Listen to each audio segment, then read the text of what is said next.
face yoga နဲ့ပတ်သက်ပြီးတော့မမို့မှာနောက်ထပ်ကိုရေးတစ်ခုရှိတယ်ပေါ့နော်အဲ့ဒါလေးတစ်ခုပြပြပေးမယ်အဲ့ဒါကဘာလဲဆိုတော့မမို့အဲ့ဒီချိန်တုန်းကဖုန်းတောင်မှပဲမသုံးရသေးဘူး10 တန်းနှစ်လောက်ကပေါ့မမို့ရဲ့လေဒီနှာခေါင်းอ่ะဆိုလို့ရှိရင်လေတာမန်ထက်တည်လား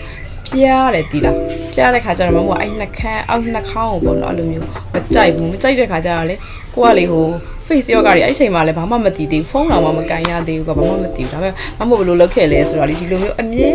လုပ်တယ်ပေါ့နော်တတိရတဲ့အချိန်နဲ့တတိရတဲ့အချိန်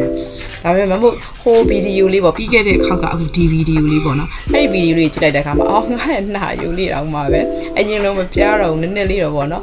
နှာခေါင်းဆိုတော့ကိုရှိတဲ့လောက်ထဲနည်းနည်းပဲပေါ်မှာပေါ့နော်ဟိုလိုမျိုး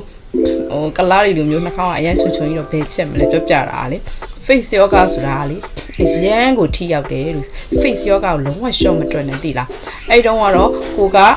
ဒီလိုပဲတတိယတိုင်းလောက်ခဲ့တာဆိုအချိန်ကာလတော့အတိအကျပြောလို့မရအောင်ဒါပေမဲ့လို့ထိရောက်မှုရှိတယ်အခုမမို့ဒီ spine line တွေလောက်တဲ့ face yoga ဆိုလည်းကြည့်လိုက်လုံးဝ9လအတွင်းကိုလုံးဝကိုပြောင်းလဲသွားတာအသားရည်ကလေအရှမ်းကိုစိတ်တိုင်းကြားလောက်ကိုအသားရည်ကတော်တော်လေးကိုပေါ့နော်အဲ့လိုမျိုးပြောင်းလဲသွားတာဆိုတော့အဲ့တော့ face yoga လုပ်လို့ရှိရင် spine line ဆို spine line တွေပဲမလုပ်ပါနဲ့လို့ဒီမျက်လုံးအောက်လေးတွေလုပ်ပါဒီနှစ်ဖူးလေးတွေပဲလုပ်ပါဘာလို့ဆို9လလောက်ကိုကဒီ fine line တွေပဲလုပ်ခဲ့မယ်ဆိုလို့ရှိရင်လေဒီအောက်တစ်ချမ်းကကြီးပဲမျက်နှာတင်းပြီးဒီဓာတ်ကြီးတွေကလေအရေးချောင်းကြီးတွေနဲ့ကြမ်းခဲ့လိမ့်မယ်သိလားအဲ့ဒါလေးကိုလာပြီးတော့တစ်ချက်သတိပေးတာပါအားလုံးပဲပို့ပြီးလှပပါစေ